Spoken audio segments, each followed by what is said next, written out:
प्यारे विद्यार्थियों, अपन पढ़ रहे थे कक्षा 10 अध्याय 1 के अंतर्गत रासायनिक अभिक्रिया एवं समीकरण। तो पहली जो अभिक्रिया थी संयोजन अभिक्रिया, उसके अंतर्गत अपन ने कुछ उदाहरण पढ़ लिए थे, परिभाषाएं और क्रियाकलाप देख लिए थे। उसमें एक अभिक्रिया आती है जो अपने शरीर में श्वसन के रूप में होती है अभिक्रिया। उसमें अपने शरीर को ऊर्जा प्राप्त होती है जो अपने कार्य करने के लिए ज़रूरी होती है। चावल है, ब्रेड है, आलू है, जिनसे कार्बोहाइड्रेट प्राप्त होता है और कार्बोहाइड्रेट परिवर्तित होकर के और ग्लूकोज का निर्माण करता है और ग्लूकोज ऑक्सीजन के साथ मिलकर के और शरीर को ऊर्जा प्रदान करती है। इस अभिक्रिया को श्वसन अभिक्रिया कहते हैं। देखते हैं, ग्लूकोज C6H12O6 ग्लूकोज का सूत्र होता है और ऑक्सीजन से क्रिया करके CO2 और H2O और ऊर्जा प्राप्त होती है अपने शरीर को। कार्बन डाइऑक्साइड बनती है जो शरीर के द्वारा बाहर त्याग दी जाती है। जल का निर्माण होता है और ऊर्जा अपने शरीर को प्राप्त होती है। इस अभिक्रिया को कहते हैं श्वसनीय अभिक्रिया, श्वसन अभिक्रिया।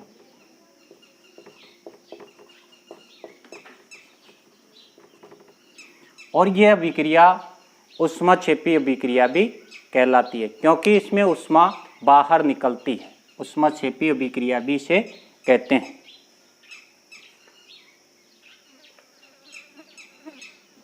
दूसरा उदाहरण देखें अपन, वनस्पति और साग सब्जियों के जो अपशिष्ट पदार्थ होते हैं, इनसे जब कंपोस्ट को बनाया जाता है, कंपोस्ट का निर्माण किया जाता है अपशिष्ट पदार्थों से, तो इसमें भी ऊष्मा बाहर निकलती है और इस अभिक्रिया को भी ऊष्माक्षेपी अभिक्रिया कहते हैं। इसे भी कौन सी अभिक्रिया कहते हैं? ऊष्माक्षेपी।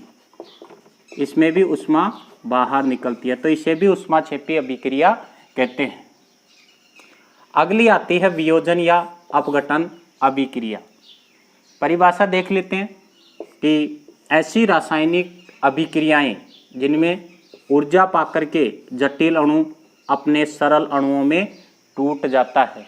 ये ऊष्मा पाकर के और जो जटिल अणु है अपने सरल अणुओं में टूट जाता है, वियोजन अभिक्रिया या अपघटनीय अभिक्रिया कहलाती है। वियोजन का अर्थ होता है या टूटना, वियोजन का अर्थ होता है टूटना,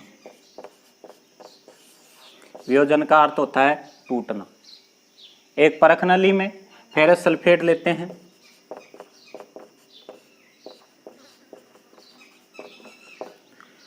इसको ऊष्मा दी जाती है तो फेरिक ऑक्साइड में परिवर्तित हो जाता है। ये फेरिक ऑक्साइड,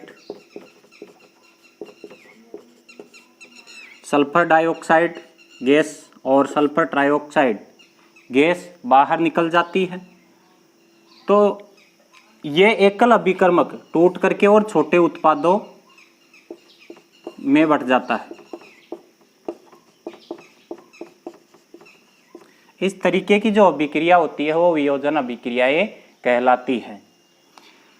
दूसरा अपन और उदाहरण देख ले, जो कैल्शियम कार्बोनेट है जिसे चूना पत्थर भी कहते हैं। कैल्शियम कार्बोनेट को गर्म किया जाता है तो कैल्शियम ऑक्साइड में परिवर्तित हो जाता है और कार्बन डाइऑक्साइड गैस बाहर निकल जाती है और बुझे हुए चूने का निर्माण होता है। जो वियोजनीय अभिक्रियाएं हैं इनमें अगर ऊष्मा के द्वारा वियोजित होती है, ऊष्मा के द्वारा वियोजित होती है तो उसे ऊष्मीय वियोजन कहते हैं। ऊष्मीय वियोजन कहते हैं। ऊष्मा के द्वारा वियोजन होता है या अपघटन होता है तो उसे ऊष्मीय वियोजन कहते हैं। ऊष्मीय वियोजन कहते हैं। वियोजनीय अभिक्रिया भी 3 प्रकार की होती है। ताप के द्वारा अपघटन होता है तो ताप अपघटनी या ताप वियोजन अभिक्रिया कहलाती है। विद्युत के द्वारा अपघटन होता है तो विद्युत अपघटन या विद्युत वियोजन अभिक्रिया कहलाती है। प्रकाश के द्वारा अपघटन होता है तो प्रकाशीय अपघटन या प्रकाशीय वियोजन अभिक्रिया कहलाती है। देखते हैं आगे, तापीय अपघटन वाली अभिक्रिया। क्रियाकलाप 6, इसके अंतर्गत एक परख नली लेते हैं।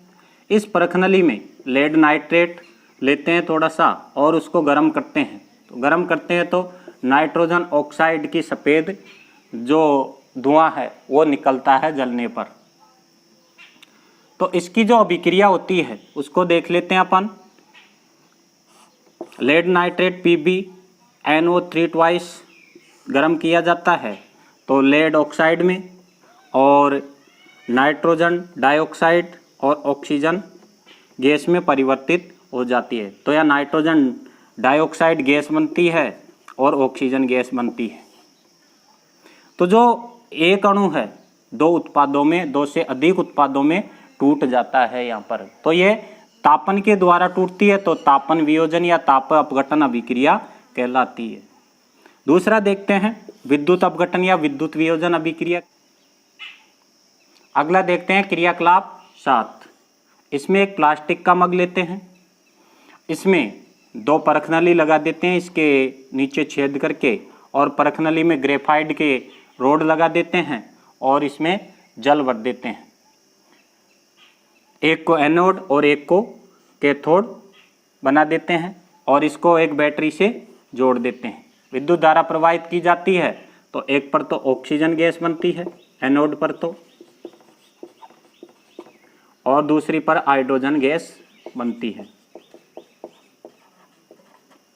हाइड्रोजन गैस बनती है तो विलयन में H+ आयनों में टूट जाता है और ऑक्सीजन गैस बनती है एक में तो, और एक में हाइड्रोजन गैस बनती है। तो इसमें बनने वाली जो गैसें हैं अपन देखते हैं कि उनका आयतन समान है, क्या समान नहीं है, क्योंकि जो ऑक्सीजन गैस है उसका आयतन तो क्या है, कम है, और जो हाइड्रोजन गैस है उसका आयतन ज़्यादा है।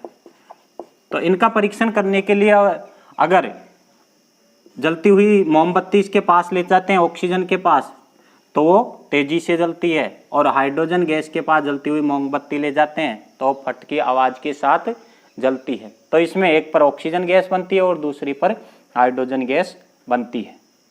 तीसरी आती है प्रकाशीय अपघटन अभिक्रिया। क्रियाकलाप 8 देखते हैं इसमें कि एक चाइना डिश में सिल्वर क्लोराइड ले लेते हैं और उसको प्रकाश में कुछ देर के लिए रख देते हैं, तो कुछ देर के बाद में वो काले रंग में परिवर्तित हो जाता है। तो वो किसका काले रंग में परिवर्तित हो जाता है, तो सूर्य के प्रकाश में सिल्वर और क्लोराइड में टूट जाता है। तो इसकी जो रिएक्शन है AgCl2 रिएक्शन सूर्य के प्रकाश में, तो सिल्वर और क्लोराइड में ये टूट जाता है। सिल्वर ठोस अवक्षेप प्राप्त होता है और क्लोराइड गैस यहाँ बनती है। इसी की अभिक्रिया AgBr के साथ करवाते हैं तो सिल्वर में और ब्रोमाइड गैस का यहाँ निर्माण होता है। तो Ag और Br2 में ये टूट जाता है। इसका उपयोग श्वेत फोटोग्राफी में किया जाता है। श्वेत फोटोग्राफी में इसका उपयोग किया जाता है। तो अपन ने देखा कि वियोजन अभिक्रियाओं में तोड़ने के लिए ताप की आवश्यकता होती है, उष्मा की आवश्यकता होती है और विद्युत की आवश्यकता होती है। तो किसी न किसी अभिक्रिया को तोड़ने के लिए ताप, उष्मा और विद्युत की आवश्यकताएं होती है। अपन इस वीडियो क्लास में इतना ही पढ़ेंगे। आगे के वीडियो में आगे की जो अभिक्रियाएं उनके बारे में पढ़ेंगे। धन्यवाद।